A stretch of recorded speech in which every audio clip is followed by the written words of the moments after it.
Bismillahirrahmanirrahim. Assalamualaikum warahmatullahi wabarakatuh. Waalaikumsalam warahmatullahi wabarakatuh. Alhamdulillahilladzi ja'ala al-laila wan-nahara khilfah liman arada an yadhakkara aw arada syukura. Asyhadu an la ilaha illallah wahdahu la syarika lah wa asyhadu anna Muhammadan abduhu wa rasuluh. Allahumma salli wa sallim wa barik ala nabiyyina Muhammad wa ala alihi wa sahbihi ajma'in. Amma ba'd. Qala rabbi shrah li sadri wa yassir li amri wa hlul 'uqdatam min lisani yafqahu qawli. Allahumma amin. Jamaah bapak, ibu-ibu majelis pengawasan, apa ini namanya, majelis taklim Ragi Manis. Saya terakhir ngisi di sini tahun berapa itu? Mungkin beberapa tahun yang lalu. Alhamdulillah kita sama-sama mengucapkan hamdalah sesarengan. Alhamdulillah. Pagi-pagi seperti ini panjenengan dikasih taufik sama Allah. Taufik niku napa? Taufik niku adalah qudratut ta'ah. Qudratut ta'ah niku kemampuan panjenengan bisa mengerjakan ketaatan. Berarti kalau pengen sami niki levelnya insya Allah bukan minta hidayah lagi, tapi minta taufik. Hidayah itu diperuntukkan bagi orang yang sedang mencari atau sedang melakukan kemaksiatan yang sudah sering, sudah terjerumus dosa-dosa kabair, dosa-dosa besar. Itu kita mintakan sama Allah hidayah, itu tepat. Ada orang non-muslim belum bisa ditakdir Islam, belum masuk Islam, kita doakan biar dapat hidayah. Nah itu tepat, kita mendoakan untuk mereka hidayah. Tapi insya Allah kagem ibu-ibu majelis Ragi Manis, terus ya, ibu-ibu kita semuanya levelnya adalah minta taufik, yaitu qudratut ta'ah, kemampuan ketaatan kita kepada Allah Subhanahu wa taala. Semoga ibu-ibu yang hadir di pagi hari ini dipanjangkan umurnya dalam ketaatan, amin. Seperti biasa, saya kalau ngisi pasti membahas tentang ilmu hukum fikih. Biar nanti banyak pertanyaan ini dari ibu-ibu. Saya tuh senang ibu-ibu tanya, Bu. Nanya apa aja, yang penting jangan nanya utang. Jangan nanya utang, jangan nanya gimana cara nyaurnya. Langsung mawon karena ini menyikat waktu. Saya di sini akan membahas tentang nawaqidul wudu. Yang pertama, hal-hal yang membatalkan wudu. Yang kedua, hal-hal yang diharamkan bagi orang yang haid. Yang ketiga, tentang satrul aurah, tentang aurat. Ini penting bagi ibu-ibu. Mungkin panjenengan sering berwudu, iya, tapi belum tahu keutamanya berwudu. Mungkin jenengan sering berwudu, setiap hari berwudu, iya, tapi kita tidak tahu hal-hal yang membatalkan itu apa. Ini sering sekali. Bahkan mandi saja, sekelas mandi itu masih dimaknai ibu-ibu yang saya sering isi di ratusan masjid, di ratusan kampus. Saya itu sudah keliling Jawa Tengah, Jawa Timur, Jawa Barat. Saya diundang Jakarta juga. Kemarin bulan Rabiul Awal saya sempat ngaji di Padang, Sumatera Barat. Itu permasalahannya sama. Ibu-ibu masih salah paham di dalam memaknai mandi besar, mandi suci. Mandi suci harus keramas. Ini salah ini. Sejak kapan mandi suci itu harus keramas? Mau zaman Kanjeng Nabi tidak ada sampo. Iya Pak ya. Iya. Nggih napa nggih? Zaman Kanjeng Nabi ada sampo mboten Bu? Mboten enten. Kalau ada mereknya apa? Makan. Masa zaman Kanjeng Nabi ada Indomaret jualan Sunlight. Sunlight itu cuci piring ya? Masa ada sampo namanya Clear? Tidak ada. Ini bukti bahwasanya apa? Mandi itu tidak harus keramas. Maksudnya apa? Keramas itu tidak menjadi syarat sah atau rukunnya mandi. Mandi itu rukunnya cuma 3. Yang pertama niat, yang kedua ta'mimul badan. Ta'mimul badan yaitu dari ujung rambut sampai ujung kaki basah semua, kena rambut semua, kena air semua. Yang ketiga niku nopo? Panjenengan berwudu. Tentu sebelum mandi, sebelum membasahi semua badan nyusul ya, karena ini fikih kita membahas tentang ya mandi. Walaupun mandi di dalam Islam sampai diatur sebegitu rupa. Jadi Islam itu adalah agama yang mengatur istinja, mohon diatur nyusul, cebok saja diatur di dalam syariat, apalagi tentang mandi. Nah, sebelum mandi ada namanya istinja, membersihkan nyusul depan dan belakang, yang bawah dan sebagainya. Ini diatur dalam syariat. Nah, sekarang kita memasuk babakan yang ingin kita fokuskan di dalam pagi hari ini. Kenapa Ustaz sering nyampaikan fikih? Karena fikih itu satu babnya ternilai sholat 1000 rakaat. Sedangkan kita nanti membahas 3 bab, berarti sama saja panjenengan menghadiri di majlis pagi hari ini, jenengan sama saja sholat 3000 rakaat. Jenengan pernah sholat 3000 rakaat Bu? Sholat tarawih saja pilih yang 8. Iya Pak ya? Pilih yang 20 atau yang 8? 8 sama dong. Nggih. Mana ini?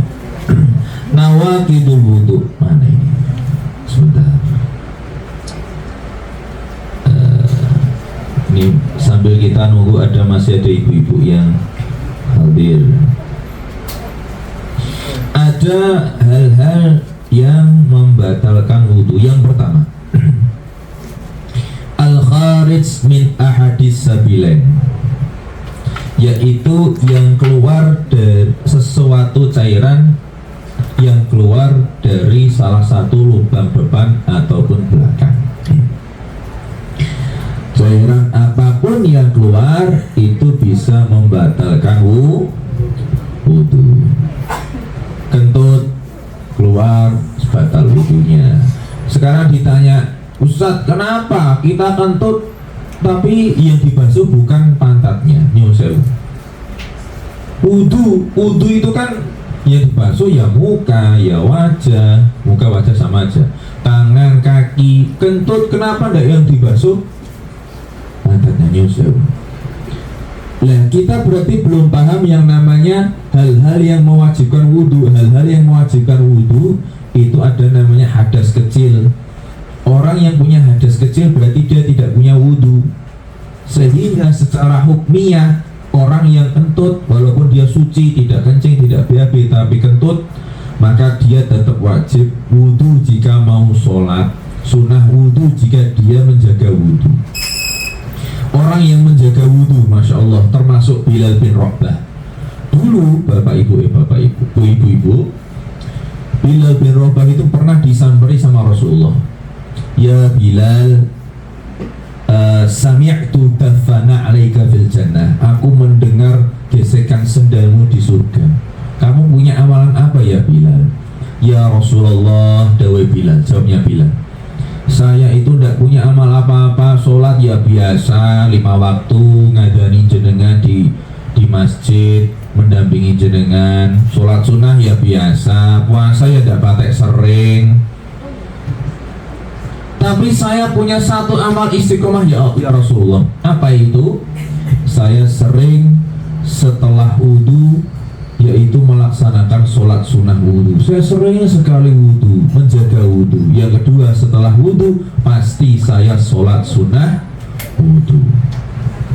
Maka ibu-ibu, halo, ini kok yang samping saya kok ramai terus Bu, ada apa Bu? Snacknya kurang Bu?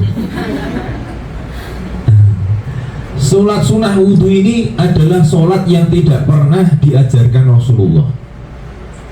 Ini menarik di sini. Sholat sunnah wudu ini adalah sholat sunnah yang tidak pernah diajarkan Rasulullah, tapi Rasulullah meng-ACC, mensetujui Bilal yang membuat sholat ini, sholat sunnah ini menjadi dinamakan sholat sunnah wudu. Makanya jenengan kalau ke masjid, misalkan ke majelis pengajian rutinan Rabu pagi, kok sandalnya hilang, pernah nemu badan Bu sandalnya hilang Bu? Belum pernah ya. Kalau sandalnya hilang, jenengan husnudzon pasti sudah pindah ke surga, seperti Bilal bin Rabah. Orang yang menjaga wudunya nanti di hari kiamat cahayanya akan terang beneran, sebagaimana Rasulullah bersabda, "Faman arada an yutilla hurratahu falyaf'al." Panjenengan kalau berwudu, ini laki-laki perempuan sama saja. Nah, yang namanya tangan itu harus sampai siku. Tangan sampai siku ini wajib. Siku ini wajib, hati-hati. Kalau sikunya kering, belum kena air, wudunya tidak. Nah, jenengan yang ngendikan loh ya, tidak sah loh ya. Siku ini jika tidak basah maka tidak sah wudunya. Nah, batasnya memang siku, tapi kan Nabi ngendikan, "Faman arada an yutilla hurratahu falyaf'al." Kalau kamu pengen cahayanya kamu sempurna, terang benerang di padang mahsyar nanti, maka kamu lebihkan dari batasannya. Contoh, nyuwun sewu, ini mungkin beberapa jenengan yang masih ada yang baru tahu. Namanya perempuan, laki-laki perempuan kalau mau mengusap kepala atau rambut ketika berwudu, itu tidak harus semuanya rambut basah. Bahkan saya pernah baca kitab, orang ibu-ibu yang pakai kerudung kemudian wudu di tempat umum, misalkan takut kalau auratnya terlihat, rambutnya terlihat, maka cukup dengan membasahi kerudungnya sampai nembus dengan rambutnya. Jadi minimal 3 helai rambut menurut Al-Imam Asy-Syafi'i itu sudah sah wudunya. Ya tidak usah sampai terus nyusewu di keran wudu itu kayak orang keramas gitu. Ya tidak usah. Tapi memang batasannya 3 helai. Tapi panjenengan pengen cahayanya sempurna di padang mahsyar, maka dibanyakkan. Seperti Imam Abu Hanifah ngendikan, kalau bisa ya seperti ini. Jadi telunjuk sama jempol dituke dengan kanan kiri, kemudian dikebelakangkan, kedepankan lagi. Ini insya Allah cahayanya terang beneran. Karena nanti di hari kiamat, bapak ibu, ibu-ibu, innakum tud'auna yaumal qiyamati ghurran muhajjalina min atharil wudu. Nanti kita di padang mahsyar itu kan miliaran manusia berkumpul.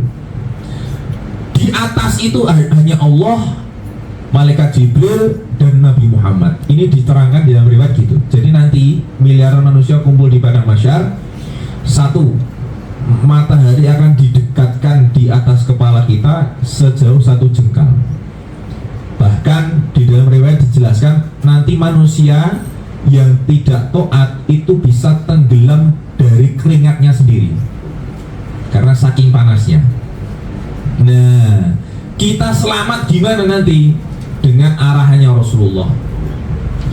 Dengan arahannya Rasulullah. Maksudnya apa? Orang yang diketahui Rasulullah sebagai umatnya nanti jalannya ke kanan. Lah diketahuinya ini dari mana? 1, dari bekas sujud.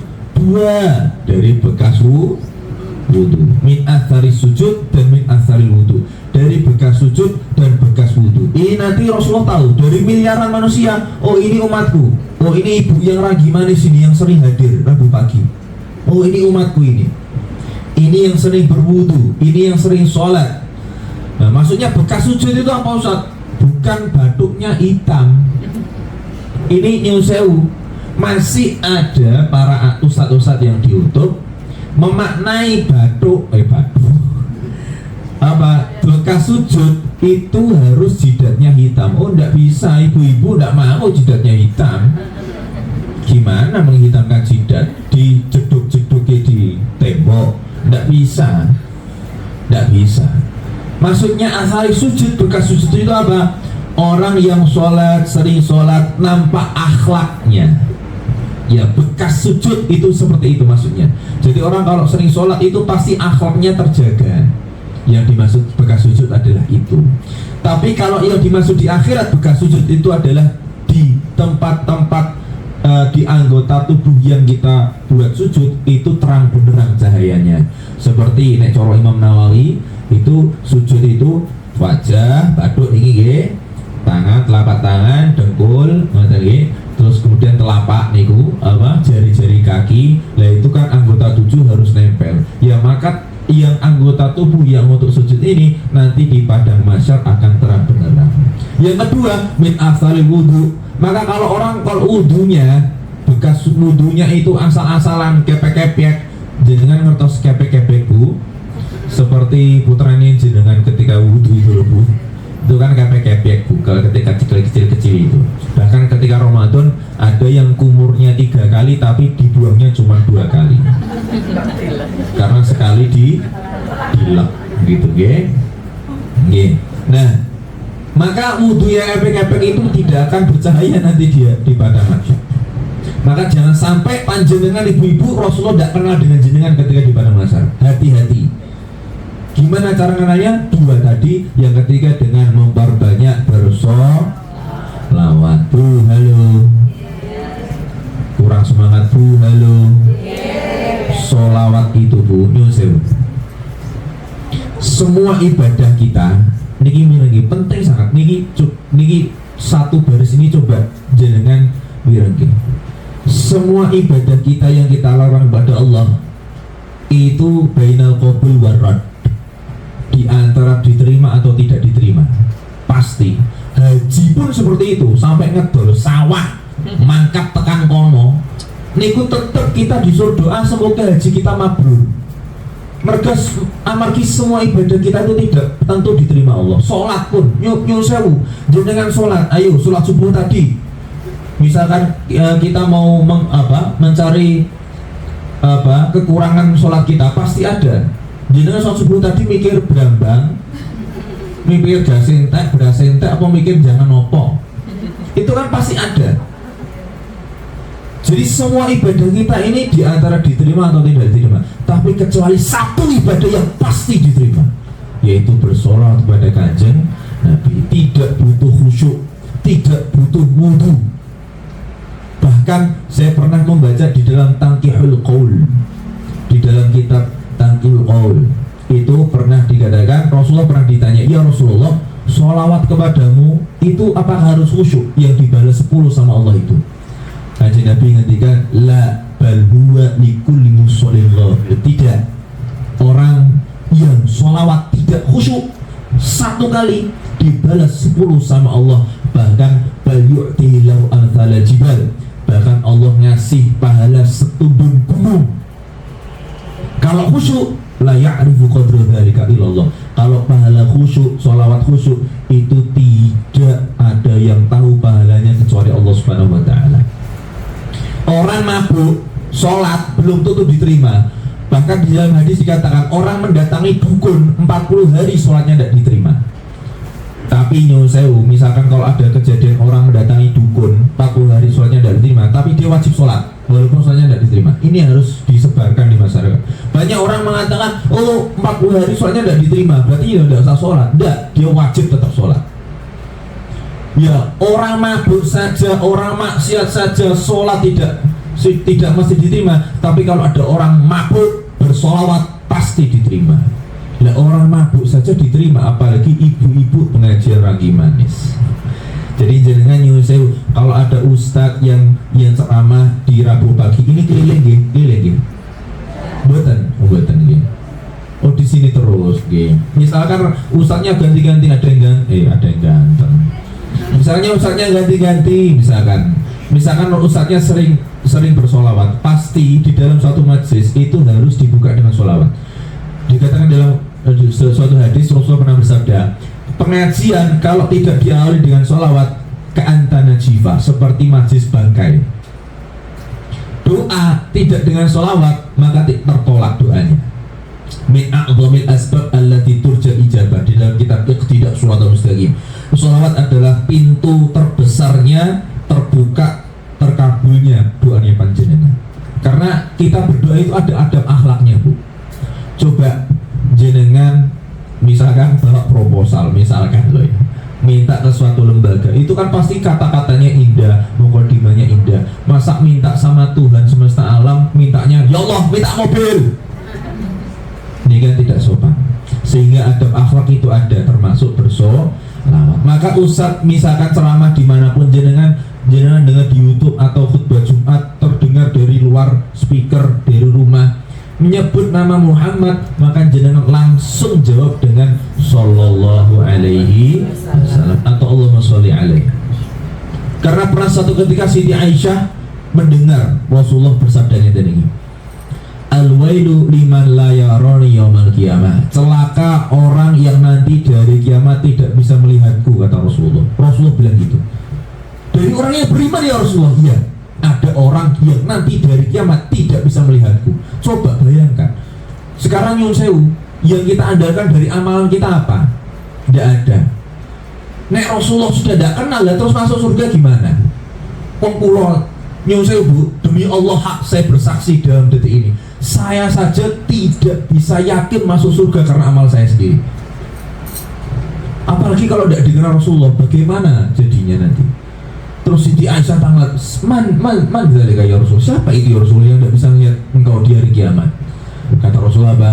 Liman dzukirtu indahu falam yusolli alayya, orang yang ketika di dunia mendengar namaku Muhammad tapi dia tidak menyebut sholawat kepadaku. Nah, maka nyusewu nanti ketika misalkan ada ustadz misalkan wassalatu wassalam atau Allahumma sholli ala sayyidina Muhammad, panjenengan langsung jawab Allahumma sholli alaihi atau sallallahu alaihi wasallam. Gitu nggih, ngoten Bu nggih.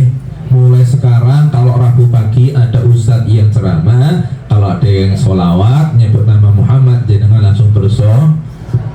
Lanjut malih tebakan membatalkan wudhu. Oh, ini sudah 1 jam ini ya, sudah selesai ini. Nah itu ya, jadi yang pertama yang membatalkan wudhu adalah cairan yang keluar dari kubul dan dubur. Yang dua, hal-hal yang membatalkan wudhu yang kedua adalah zawalul aqli binaumin awairihi, hilangnya akal karena tidur atau selain tidur. Hilang akal itu banyak, ada yang gila, nyusewu. Seorang yang gila itu Bu, itu tidak sah sholatnya, tidak sah wudhunya, dan tidak wajib sholat. Orang yang gila itu tidak wajib sholat. Maka kalau ada orang Bu yang tidak mau sholat, maka jadi orang gila. Jenengan termasuk di sini, malas sholat, malas puasa, jadi orang gila. Mau Bu jadi orang gila? Tidak mau, maka jenengan sholat saja. Tidur yang bagaimana yang membatalkan wudhu nih? Tidur yang membatalkan wudhu itu adalah satu, tidur yang dia itu sampai mimpi. Yang kedua, terlentang, berbaring, itu yang membatalkan wudhu. Tapi ada tidur yang tidak membatalkan wudhu, yaitu apa? Di sini yang pertama, binaumin qa'idin mumakkinin mak'adatahu minal ardi. Yang pertama, tidur yang tidak membatalkan wudhu seperti ini. Satu, an yakuna mumakkinan mak'adatahu, jadi duduk, tapi bukan duduk di kursi, duduk di seperti jenengan lasian ini, ya, badannya tegak. Yang kedua, nyusew, salah. Yang pertama tegak nih, yang benar, yang pertama tegak. Yang kedua, nyusew nih, pantatnya nempel di lantai. Selama pantat di lantai, nyusew nih, karena nyebut pantat nih, pantatnya nempel di lantai, kemudian badannya mu'tadilal khalqah, jadi tegak lurus seperti ini. Yang ketiga, bangunnya itu di tempat pertama dia tidur. Contoh, jenengan pengen ngertos tidur yang tidak membatalkan wudhu, seperti bapak jenengan, garwa jenengan ketika Jumatan Bu. kok senyum Bu? Ya, sering Bu ya suami Bu kalau Jumatan tidur Bu. Jenengan tahu tidak? Tidak tahu jenengan. Semangat Jumatan, ternyata sampai sana tidur. Loh, itu sudah lumrah. Dimanapun Jumatan banyak orang tidur. Loh, bukan saya terus nyalahkan, bukan. Saya Ibu sering setiap Jumat saya khutbah. Saya pernah khutbah di bandara Bu. Bandara itu lah karyawannya kalau isoma itu apa? Istirahat, sholat, makan. Itu pas Jumatan. Lah itu makan dulu mereka, khutbah itu makan. Ada yang rokok, ada yang ngopi, komat baru masuk. Jadi ketika saya khutbah sepi. Pas sholat masuk rame, waduh rame sekali. Makanya suami jenengan yang ada jatah khutbah bilang sama suami jangan khutbah lama-lama karena tidak didengarkan oleh jamaah gitu kan. Gitu ya. Karena ada orang yang tidurnya itu, misalkan saya dengar khutbah di depan, khotibnya di depan, saya duduk gini. Kalau saya bangunnya di sana, maka sudah batal wudunya. Jadi ada syaratnya tadi. Yang pertama, yaitu tegak badannya, pantatnya nempel lantai. Yang ketiga, bangunnya di awal, posisi awal dia tidur. Duduk ya, bukan. Kemudian hal-hal yang membatalkan wudu yang ketiga, iltiqa'u basyaratai rajulin wa imra'atin kabiraini ajnibaini min ghairi haid. Ini yang harus jenengan dengarkan. Hal yang batal ketiga adalah persentuhan kulit antara laki-laki dan perempuan yang ajnabi. Ajnabi itu yang bukan mahram. Jadi nyebutnya bukan mahram, bukan muhrim loh ya. Awas hati-hati, kalau muhrim itu adalah orang yang berihram. Ihram itu pakai pakaian ihram putih-putih di Ka'bah itu, di Mekah itu. Nah, muhrim itu di dalam fikih ada dua. Satu orang yang memakai ihram, dua orang yang bertakbiratul ihram itu dalam fikih disebut muhrim. Allahu Akbar, itu muhrim. Tapi kalau orang yang haram dinikah itu mahram. Orang yang bukan mahram itu adalah orang yang bisa dinikah. Maka orang yang bisa dinikah ini batal wudunya. Termasuk siapa? Suami sendiri. Suami itu dinikah enggak? Jawab Bu. Dinikah. Suami itu dinikah. Bukti kalau jenengan sudah nikah itu suami itu bukan mahram. Maka jenengan wudunya kalau sudah punya wudu menyentuh suami, wudunya batal enggak Bu? Batal. Masih banyak yang belum tahu. Oh, ternyata batal ya? Iya. Kalau kemarin enggak tahu enggak apa-apa. Sekarang sudah tahu. Loh, ternyata batal ya? Iya. Kata siapa? Bukan kata saya. Ini kata ratusan ulama di dalam mazhab Imam Syafi'i. Mazhab Syafi'i itu batal. Indonesia ini memakai mazhab Syafi'i. Loh Ustaz, kalau ketika di Mekah gimana Ustaz? Saya umroh Ustaz. Dan nyusul umroh dan haji ini adalah ibadah uji nyali. Kenapa saya katakan ibadah uji nyali Bu?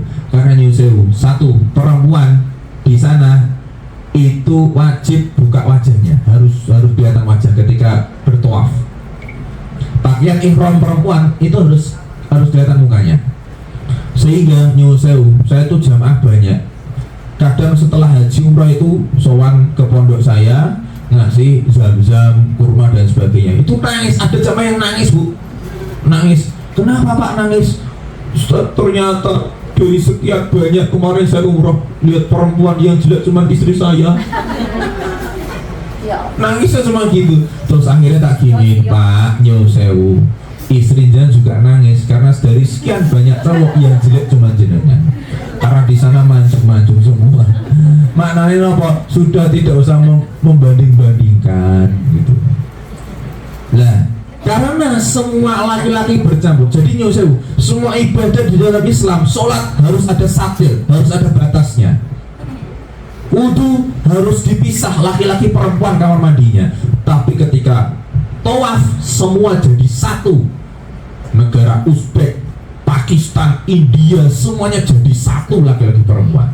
Sehingga nyun sewu ketika memang nanti jenengan punya wudhu kok bersentuhan dengan laki-laki yang bukan mahramnya tentunya di dalam Ka'bah dan di dalam koridor tidak sengaja, maka jenengan bisa mengambil pendapatnya Imam Hambali dan Hanafi, yaitu tidak batal wudhunya selama tidak ada syahwat ketika menyentuh atau tidak nyusir, tidak sampai berlebihan dan sebagainya, itu tidak batal. Jadi nyusewu, setelah ini kita ini di dalam Indonesia ini semuanya mempraktekkan mazhab Syafi'i. Apa itu mazhab Ustaz lagi? Wah, ini sepertinya satu bab dulu, gitu. Nanti kalau ada, kan saya akan rencana 3 bab: hal-hal yang membatalkan wudu, yang kedua hal-hal yang diharamkan bagi orang haid, yang ketiga adalah apa tadi, aurat ya, aurat. Nanti insya Allah kalau pengen bahas selanjutnya ya ngundang saya lagi atau ngundang ustadz yang lain, suruh bahas ini gitu ya, suruh bahas ini. Ustadz yang lain enggak apa, karena saya sudah full jadwal Desember ini. Yang pertama ya, yang sewu, wudu jenengan yang batal menyentuh suami itu dengan syarat 3.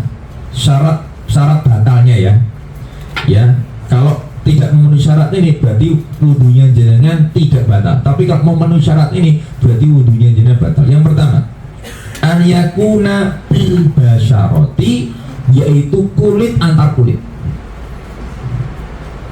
Kalau ini Ustaz, yang tidak kulit tidak batal. Seperti satu pengecualian yang tidak batal: 1 kuku, rambut, yang ketiga gigi. Contoh, jenengan giginya suami sama giginya jenengan tos setelah wudhu, contoh, maka wudhunya jenengan tidak batal. Loh, enggak, ini harus gini keterangan fikih. Kuku tidak batal, kuku antar kuku tidak batal.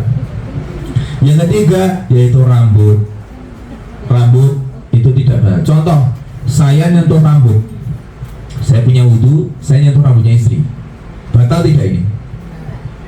Hah? Iya. Jadi intinya seperti itu. Yang kedua, ikhtilaful jinsi, yaitu lawan jenis. Ya, pasti lawan jenis. Lawan jenis yang sudah ini ya, yang sudah besar, yang sudah, misalkan anak kecil tidak ada masalah. Anak kecil lawan jenis tidak masalah. Yang selanjutnya, tidak ada penghalang. Ini kalau ada penghalang ya tidak batal. Penghalang itu apa? Seperti mukena, baju, ya tidak batal. Yang penting kulit antar kulit. Nah, oh berarti jenengan kalau habis wudhu pakai kaos tangan, pakai kaos kaki, bagus itu. Oke, menjaga disentuh oleh suami. Nyusewu, kadang itu menjadi guyon antara suami istri itu apa? Kalau sudah wudhu itu kejar-kejaran. Ya, ayo gitu. Seperti itu. Oke, good. Sudah. Kemudian hal-hal yang membatalkan wudhu yang keempat. Terus yang keempat yang keempat adalah masukubulil adami au halaqati duburihi bibatnir rohati au butunil asobib.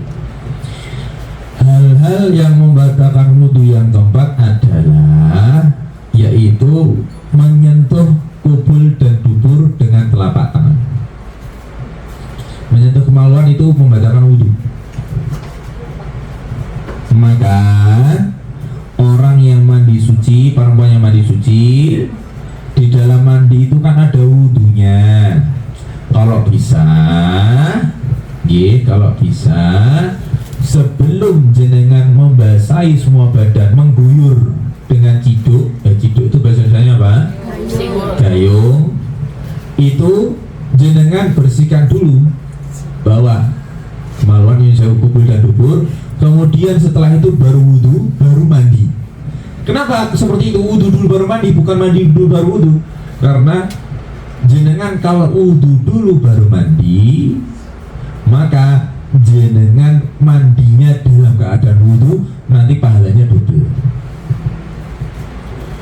Dan ketika sudah sudah membersihkan kubul dan dubur, sebelum wudhu kan membersihkan kubul dan dubur, maka ketika mandi jangan bersihkan lagi. Kalau mandi bersihkan lagi, maka batal lagi wudhunya. Nanti di akhir wudhu lagi, gitu nggih. Jadi wudhu ini bisa batal jika menyentuh marwah. Ya. Pun. Permasalahannya adalah seperti ini. Ada orang itu pernah lupa punya wudhu atau tidak ya. Jadi kan mungkin pernah sering. Saya sudah wudhu atau belum ya? Bolehkah orang yang lupa punya wudhu atau tidak berwudhu lagi? Jawabannya boleh, tapi dengan satu syarat. Jenengan itu Bu mengulangi ibadah itu ada syaratnya. Jadi kalau sudah mumet bilang ya, karena ini agak berat materinya. Nyusul Bu, jadi ustadz itu harus diawali dengan mumet dulu. Orang pintar, dimanapun orang pintar tuh harus mumet dulu. Jadi jangan kalau mumet jadi berarti jangan mau jadi orang pintar. Tidak ada ulama yang tidak mumet, itu tidak ada, pasti mumet dulu. Nah bayangin, saya mondok belasan tahun sampai Madinah sampai Yaman, itu kalau tidak mumet tidak lulus. Oke, Yusuf. Orang yang mengulang ibadah itu harus menetapkan ibadah sebelumnya tidak sah dulu. Saya ulangi lagi. Saya mau mengulang ibadah itu harus menetapkan bahwasanya ibadah sebelumnya tidak sah baru boleh mengulangi. Contoh sholat. Saya jam berapa ini? Ini setengah 10 ya. Setengah 10 saya mau sholat subuh lagi. Karena saya sholat subuh yang tadi, saya pengen ngulangi subuh yang tadi pagi, maka saya mau sholat subuh lagi. Boleh atau tidak? Satu, tidak boleh jika saya tahu subuh tadi itu tidak perlu diulangi. Tapi boleh diulangi jika tadi subuh saya benar-benar tahu kalau subuh tadi itu tidak sah. Contoh, tadi subuh saya ngentut, atau rukunnya tidak lengkap, atau baca Al-Fatihahnya kurang benar, maka saya boleh mengulangi lagi ibadah. Begitu juga dengan wudhu. Saya mau mengulangi wudhu, itu harus menetapkan ibadah wudhu saya sebelumnya itu tidak sah. Maka jenengan kalau mengulangi wudhu, niatnya bukan mengulangi solusinya, maka niatnya apa? Niatnya memperbarui. Karena niat bisa merubah hukum. Hati-hati. Niat setiap ibadah itu rukun. Jangan cari ibadah apapun pasti ada niatnya. Niat itu rukun, hati-hati. Dan niat itu bisa merubah hukum. Contoh, ini langsung bahas head sedikit karena biasanya sampai jam berapa Bu di sini? Jam 10 nggih? 10. Iya. Oh, setengah 10. Oh, berarti sudah nggih? Oh, belum ya. Kalau sudah saya juga senang Bu. Bukan hanya jenengan saya juga senang kalau sudah. Niat bisa merubah hukum. Contoh satu, orang yang tidak punya wudhu itu haram menyentuh Quran. Saya ulangi lagi, orang yang tidak punya wudhu itu haram menyentuh Quran dan membawa Quran.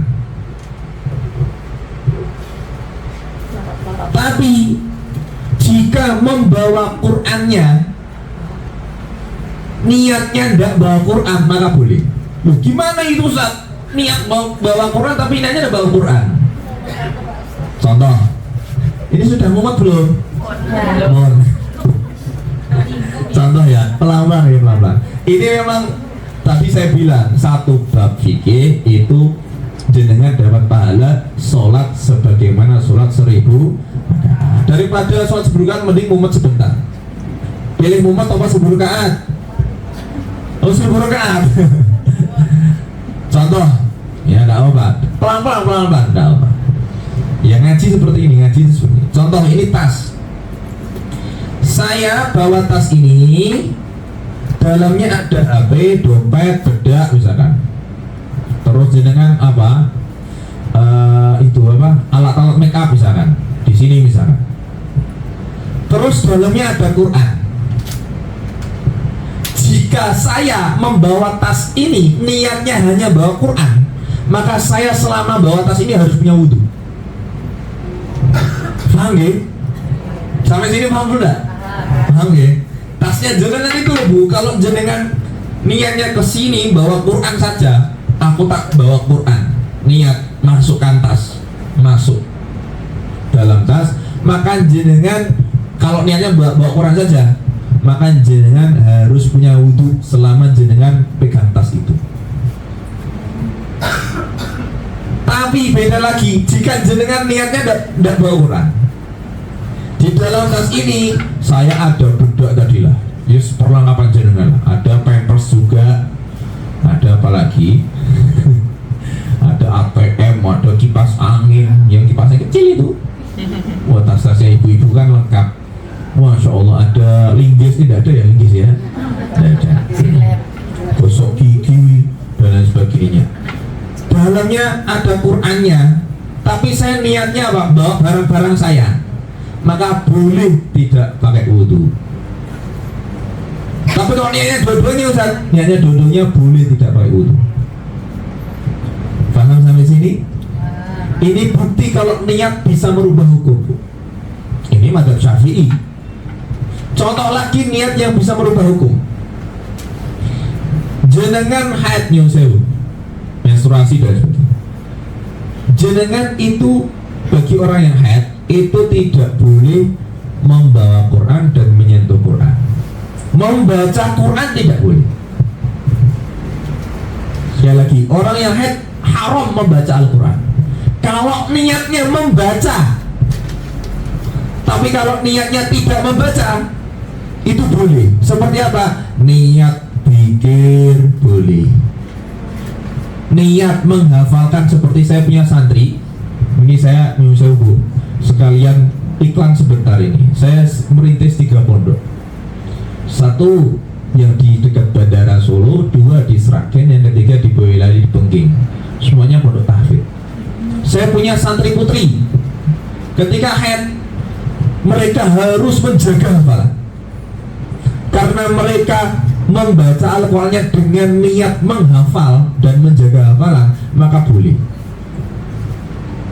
Termasuk misalkan majelis ragi manis, tidak pakai N ya. Ragi manis biasanya kalau sebelum pengajian baca Quran atau tidak? Iya. Apa yang dibaca? Yasin, surah Al-Kahfi, suratnya urut. Masya Allah. Maka jenengan nyusul yang men, yang berhalangan, maka jenengan niatnya berpikir,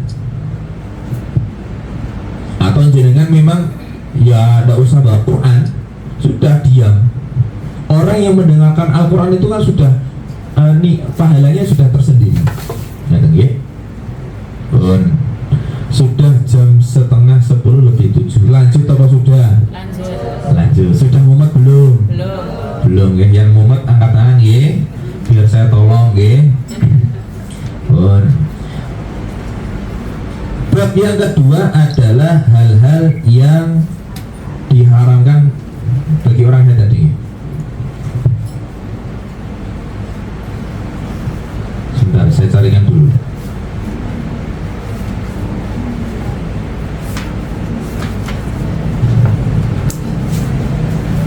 Monggo dikersakirin snacknya. Saya tak sedikit minum-minum dulu.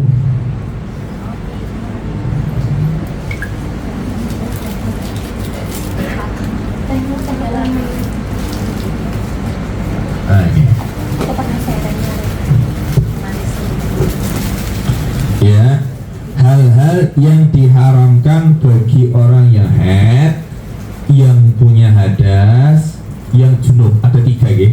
Jadi hal-hal yang bukan yang haid saja, orang yang tidak punya wudhu, yang haid sama yang junub. Junub itu nyusul setelah bersenggama.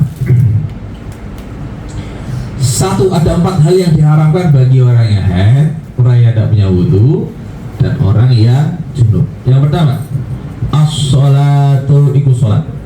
Tidak boleh orang yang haid sholat. Orang yang tidak punya wudhu tidak boleh sholat. Makanya syarat sahnya sholat itu termasuk sah dulu wudunya.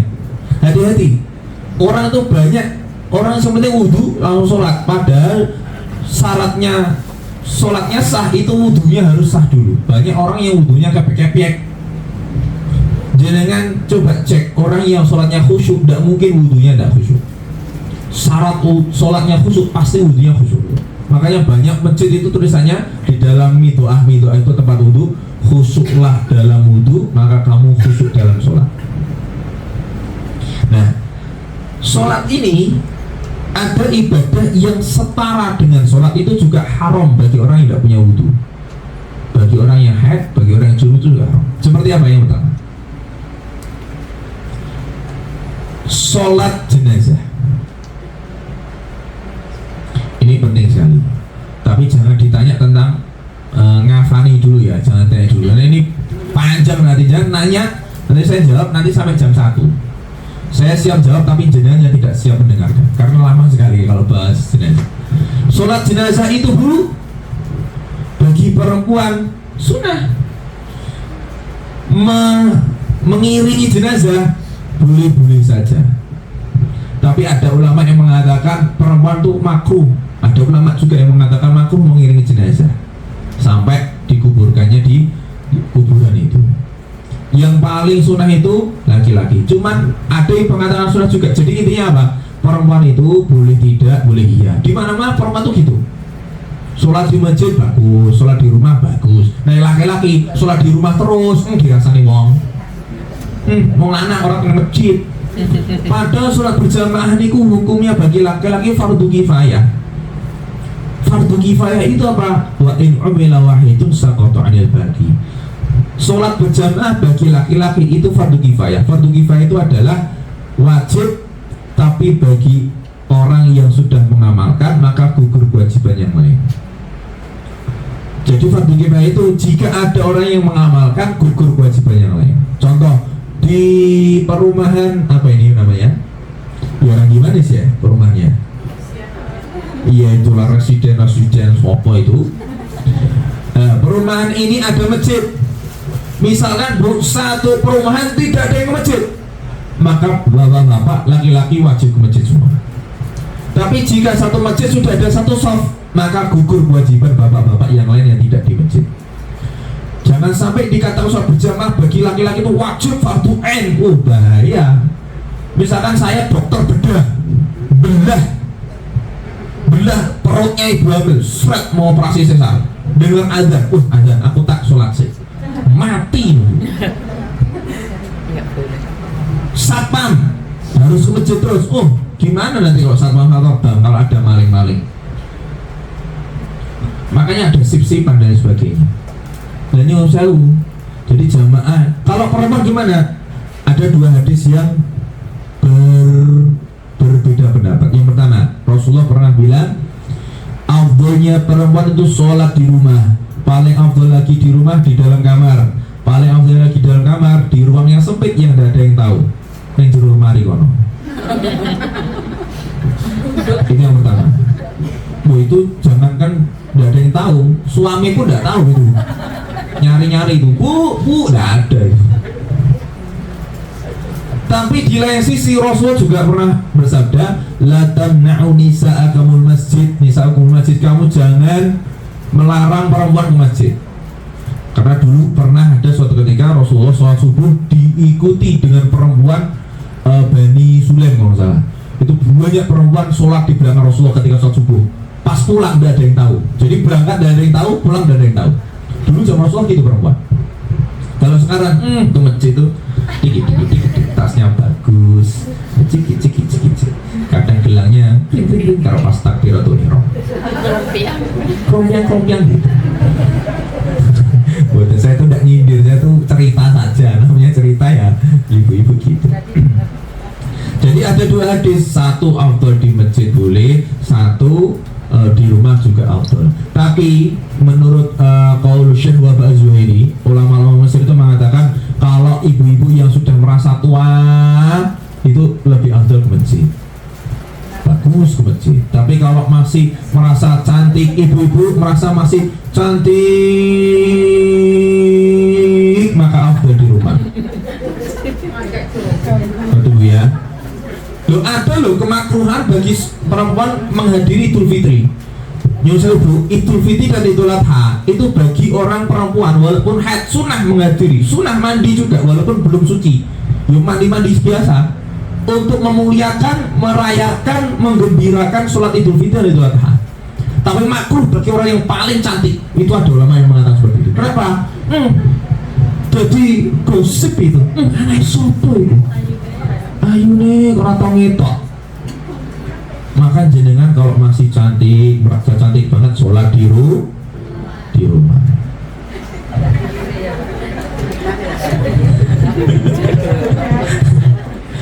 Gini.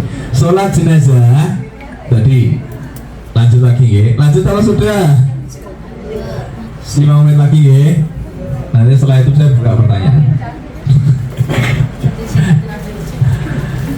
Sholat jenazah itu ya, ini juga banyak terjadi di masyarakat. Nyuwun sewu. Ini terakhir. Banyak pemahaman di masyarakat itu mayit perempuan itu yang mandikan harus orang yang suci. Nyuwun sewu. Banyak perempuan yang di masyarakat ini mau mandikan mayit tidak mau karena masih haid. Mungkin di sini ada pemansur itu. Jadi kalau haid tidak boleh mandikan mayit. Masih ada pemansur ini? Oh, tidak ada ya. Ini saya pernah bu di masyarakat bu, di desa itu. Itu apa? Ada seorang ibu-ibu meninggal, kemudian meninggalnya jam 9 malam, jam 10 malam. Anaknya perempuan di Kalimantan kerja. Ibu-ibu yang takziah ada 9-7 orang. Pokoknya tidak 7-9 orang, lupa ya. Itu haid semua. Terus tak gini, bu kok ada yang mandikan bu? Nyusa Ustadz, kita semuanya berhalangan. Lihat terus sing ngedusi sopo? Adus dewe. Mayite adus dewe lho, yo sing kaget ora trimo keluargane. Mlebu TV barang. Gitu. Maka seorang yang haid boleh-boleh saja memandikan mayit jenazah. Bahkan ada kesunahan setelah mandikan jenazah itu mandi. Nah dan ini tak langsung biar selesai seperti ini daripada ngalor ngidul. Saya tuh sebenarnya ngalir terus bisa, cuman karena jamnya sudah jam 11 nih. Yang kedua, tawaf. Tawaf itu juga harus berwudu. Orang yang haid tidak boleh tawaf, orang yang junub tidak boleh tawaf. Yang kedua bu, ya. Yang ketiga, menyentuh Quran. Yang keempat, membawa Quran. Sudah. Tadi sudah saya jelaskan, sudah saya sindir sedikit tadi. Jadi orang yang haid, junub dan tidak punya wudu, haram sholat, haram tawaf, haram menyentuh Quran, haram membawa Al-Quran. Termasuk Quran yang ada kertas, jenengan di kertas nulis Quran, di kertas nulis satu ayat Quran, itu megangnya harus pakai wudu. Oke. Maka gini nyuwun sewu, saya itu kemarin mengomentari di Instagram viral itu. Nah ini kalau ibu-ibu yang punya Instagram, follow Instagram saya. Followernya sudah 113.000. Nggak usah. Itu pernah saya komentari, ada seorang anak muda yang konten gini. Nyium Quran tuh tidak ada anjurannya. Nyium. Nih, Quran ini dicium, tidak ada anjurannya. Rasulullah tidak pernah mempraktekkan, tidak usah nyium loh. Pertanyaannya, zaman Rasulullah ada Quran atau tidak? Belum ada. Quran dibukukan itu zaman Sayyidina Utsman ibn Affan. Dikumpulkan ayat-ayatnya baru zaman Sayyidina Abu Bakar ketika Rasulullah setelah meninggal. Dulu Al-Quran itu di memorinya sahabat, di hafalan otaknya sahabat. Sehingga mau nyusul bu, nih jenengan kalau bawa Quran, hati-hati, jangan petanteng. Tahu petanteng bukan? Bawa Quran gini lah. Ini bawa Quran gini. Nggak sopan ini. Nyusul bu, pendeta aja kalau bawa Quran gini. Quran, kitab, Injil. Pendeta aja gini loh menghormati kitabnya. Masa kita gini perlu dalil? Santri, coba tanya santri-santri kalau mondok, dia tidak berani menaruh Quran di bawah pusarnya. Dia kalau membawa Quran gini, ini adab. Dan sekarang kejadian di masyarakat kalau baca Quran yang jilid-jilid gini, ini apalagi bapak-bapak, saya sering ketika ada jamaah yang yasinan, al-kahfian, tipis-tipis itu dilempar, war, war, war. Ini gimana ini? Tidak ada adabnya ini. Gitu ya. Wa man yu'adzim sya'irallah fa innaha min taqwal qulub. Allah Subhanahu wa taala berfirman, barang siapa yang memuliakan syariat Allah, kitab-kitabnya Allah, ilmu-ilmunya Allah, maka termasuk ketakwaan hati. Al-Imam Malik bin Anas, Imam Malik bin Anas itu pendiri mazhab Maliki. Itu ketika di Madinah nyeker terus, tidak pernah pakai sendal. Ketika ditanya, ya Imam, kenapa engkau nyeker? Saya memuliakan tanah yang dulunya diinjak Rasulullah dan di dalamnya ada makamnya Rasulullah. Imam Malik bin Anas sebelum ngaji, sebelum ngajar, mandi dulu. Ta'attara wa tabakhara. Beliau memakai minyak wangi, pakai baju yang paling bagus, memuliakan ilmu hadis. Ketika ditanyakan, ya Imam Malik, kenapa jenengan kok ketika pengajian dandan luar biasa, cantik, ganteng, mandi dulu pakai minyak wangi? Saya memuliakan hadisnya Rasulullah, saya memuliakan ilmunya Rasulullah. Berkat kita memuliakan ilmu, insya Allah barokah manfaat ilmu di dalam diri kita dan semua, khususnya ibu-ibu yang hadir di pagi hari. Allahumma amin. Sudah 10 menit lagi, jam 10 saya buka untuk pertanyaan. Monggo. Tidak ada, alhamdulillah tidak ada. Oh ada, 1, 2. Ada yang bertanya? Ada nih, monggo. Jangan bertanya hutang, ye.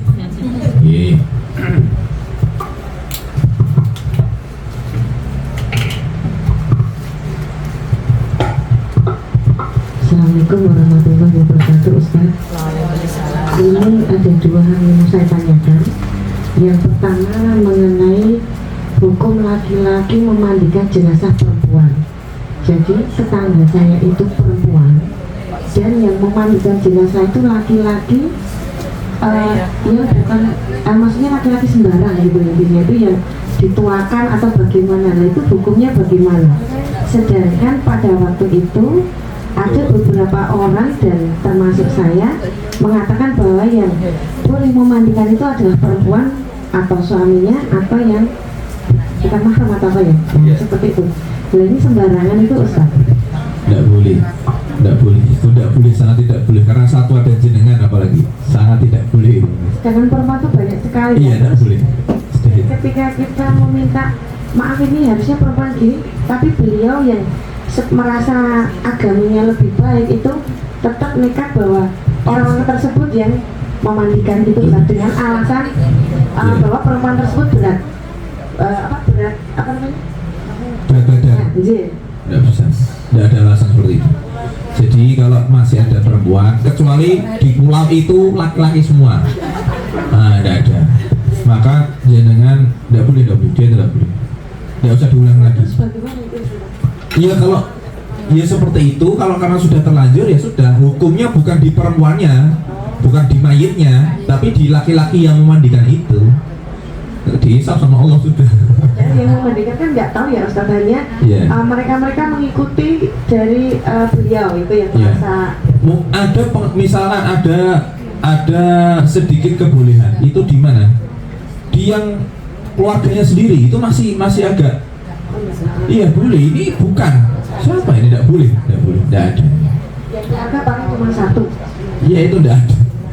Ya, apalagi kalau sudah ada perempuan banyak, itu sudah ada sebab yang mewajibkan perempuan yang mau memandikan, bukan lagi. Tidak boleh, jangan diulangi.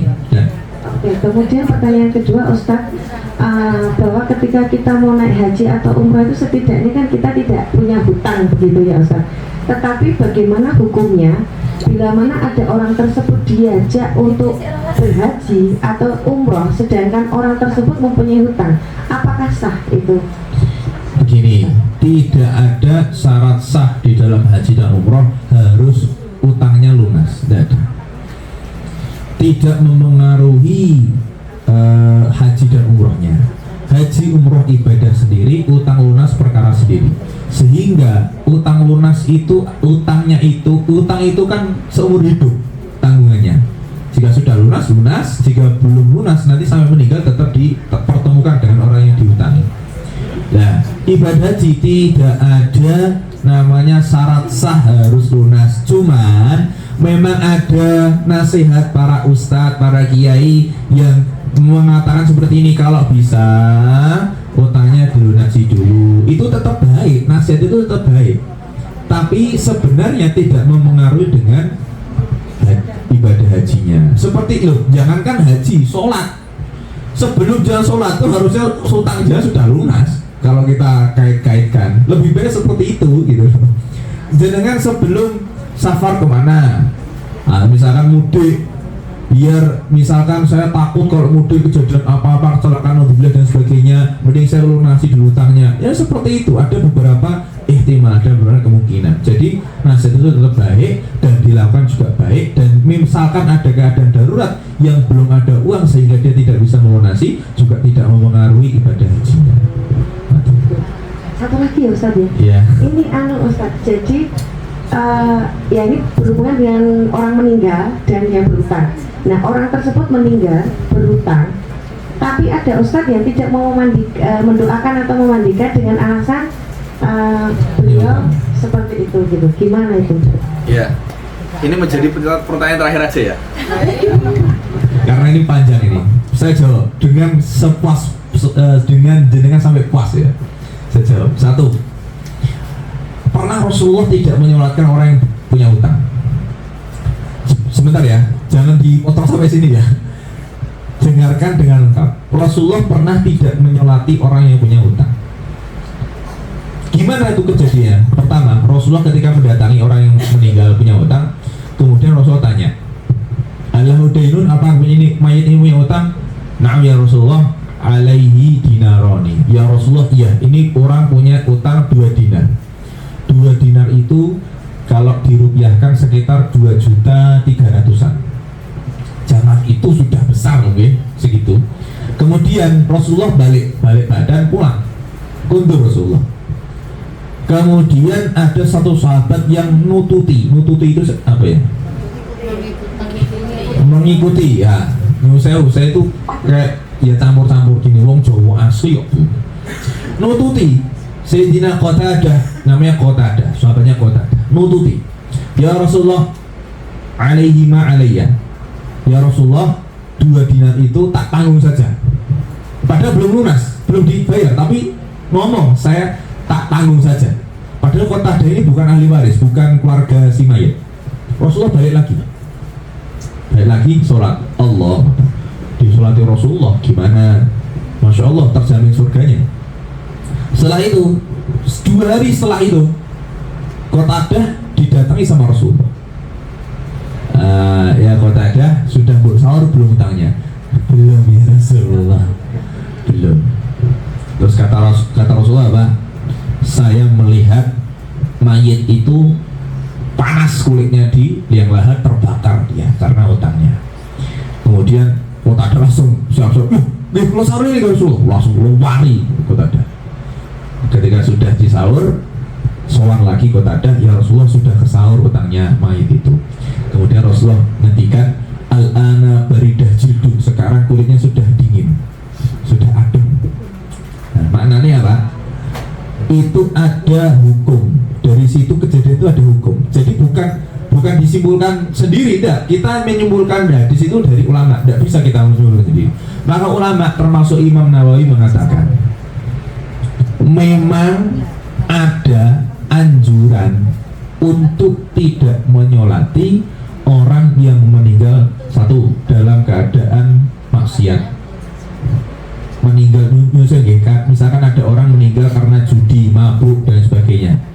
Itu ada anjuran untuk seorang kiainya, seorang ustadznya untuk tidak menyolati.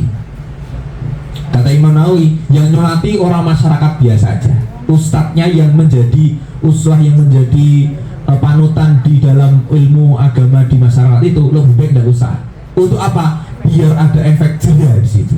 Sehingga kalau ada orang yang meninggal buruk, nyusul ada utang, nyusul dan sebagainya, itu kalau bisa ya nyolati masyarakat biasa saja. Itu yang pertama, hukum yang pertama. Yang kedua, pernah kejadian di suatu desa itu masyarakat tidak ada yang mau nyolati karena orang ini meninggal bunuh diri. Yang bunuh diri ini kan meninggal jelek. Kemudian apa? Akhirnya para kiai malah nyolati, ustaz nyolati kabeh.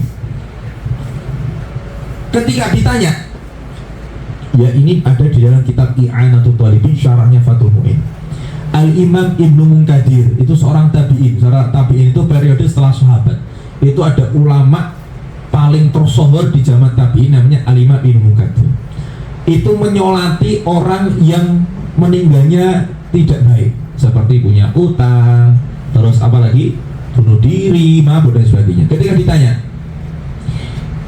jawabnya apa? Ini astahi minallah. Saya tuh malu dengan Allah. An ya'lama minni anna rahmatahu ta'jizu an ahadi min khalqi. Saya tuh malu sama Allah, masa sebegitu besarnya rahmat Allah tidak nyampe kepada orang ini. Dia tetap muslim. Maksudnya dia misalkan utang, muslim, setiap hari sholat dia. Tapi masa saya tidak nyolati harinya karena utangnya. Saya malu sama Allah, masa Allah begitu rahmatnya begitu luas sehingga tidak bisa mengampuni orang ini. Akhirnya ada timbul dua hukum. Yang pertama boleh menyolati, yang kedua boleh tidak menyolati. Yang tidak boleh tidak menyolati ini bagi orang figur-figur saja.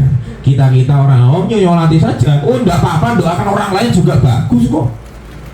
Sekarang nyusul ada orang meninggal buruk di zaman Rasulullah, ada yang tidak nyolati. Zaman Rasulullah tidak mau nyolati orang yang meninggal punya utang misalkan, karena Rasulullah punya kabar jelas dari Allah kalau orang ini meninggal buruk. Sekarang gimana kita mengetahuinya? Ada orang misalkan meninggal buruk, dalam zahir kita misalkan dia ahli maksiat, tapi siapa tahu ketika dia meninggal diampuni sama Allah, kan tidak ada yang tahu. Sehingga kita ya sudah, kalau dulu kabar dari Rasulullah jelas, sekarang tidak ada Nabi, kita nyolati saja, kan gitu, kan tidak ada salahnya. Wong sholat jenazah itu fardu kifayah, jenengan tidak nyolati juga tidak dosa, kan gitu gitu. Sehingga nyuwun sewu, utang itu tidak selamanya tidak boleh. Ada utang yang wajib, ada utang yang boleh tidak dibayar. Ada Ustaz, iya. Utang apa itu? Utang kalau taruhannya nyawa. Contoh ya, si Bapak A ini dalam satu hari, orangnya fakir miskin ya, orang fakir miskin dalam satu hari dia jualan apapun tidak laku, 20.000 aja tidak dapat untuk menafkahi anak dan istrinya, sehingga dia tidak bisa ngasih beras, makan nasi walaupun satu butir dalam satu hari itu. Maka dia wajib utang dan diutangi, wajib utangi, dan nyaur saja dosa. Saya diutangi sama bapak yang tidak mampu itu, saya nagih itu loh dosa. Dan itu nanti disaur sama malaikat itu. Iya. Dan sekarang itu utang itu tidak sesuai kebutuhan dan tidak sesuai nyawa. Bukan taruhan nyawa, utang itu kadang sesuai nafsu. Contoh, saya utang sama Bapak Fatah, Pak Fatah ini kan seorang misalkan Masya Allah rezekinya melimpah dan sebagainya. Masa utang Pak Fatah cuma 10.000, 20.000, oh sekalian aja lah 1 juta. Nah ini nafsu namanya. Sehingga ini wajib disaur ini. Paham ya? Puas ya dengan jawaban saya ya? Jadi intinya ada orang yang berhutang itu karena memang butuh sekali, maka nyusul, maka di lain sisi ada kewajiban dia membayar, di lain sisi memang misalkan memang tidak mampu, nanti akan dipertemukan di akhirat. Terakhir ya, di dalam satu hadis pernah diterangkan, saya utang sama si B misalkan 20 juta, contoh, saya meninggal, dia juga meninggal, nanti di akhirat dipertemukan saya sama si B ini yang saya utangi 20 juta ini. Si B ditanya, ini dalam hadis ya, dalam hadis Rasulullah yang cerita, wahai abdi, wahai hambaku, benar si Maulana ini utang sama kamu 20 juta? Ya Allah, benar ya Allah. Belum disaur? Belum ya Allah. Oh, gimana menurut kamu? Wah, harus disaur ya Allah. Oh gitu ya, berarti dia harus neraka. Iya ya Allah. Sebentar, kata Allah. Ini dalam hadis ya. Kamu tak kasih tahu, tak tunjukkan istana di surga. Ditunjukkan sama Allah. Bahkan sampai si B ini tidak menyangka bahwasanya ada orang yang bisa mendapatkan istana semegah itu, karena saking megahnya. Mungkin orang ini akan mendapatkan istana sebesar ini kalau amalannya luar biasa. Ternyata apa? Kata Allah apa? Istana ini diperuntukkan bagi orang yang mengikhlaskan utang. Seorang muslim. Oh ya Allah, saya sudah tak ikhlaskan aja. Akhirnya orang ini mengikhlaskan, kemudian masuk surga. Dan saya sudah tersalur utangnya dengan diikhlaskan seorang yang diutang. Seperti itu. Intinya ya itulah. Jadi utang itu hal yang paling ganas, karena di dalam Al-Quran itu yang paling panjang rangkap ayatnya itu hanya utang. Utang itu satu halaman Bu di dalam Quran. Tidak ada ayat yang paling panjang kecuali utang. Satu halaman full, satu ayat. Itu hanya menjelaskan utang. Satu ayat, satu halaman. Di dalam juz 1, juz 2 ya. Saya yaladina wanita tadayan dobidain dan sebagainya. Sampun wallahu a'lam bishawab. Saya akhiri ya, mohon maaf kalau misalkan kurang panjang waktunya karena ini sudah jam 12 ya. Insyaallah kita lanjut ke pertemuan yang datang jika diundang lagi. Saya tidak, alhamdulillah. Wan matur suwun kata Bapak Nyuwun. Wassalamualaikum warahmatullahi wabarakatuh.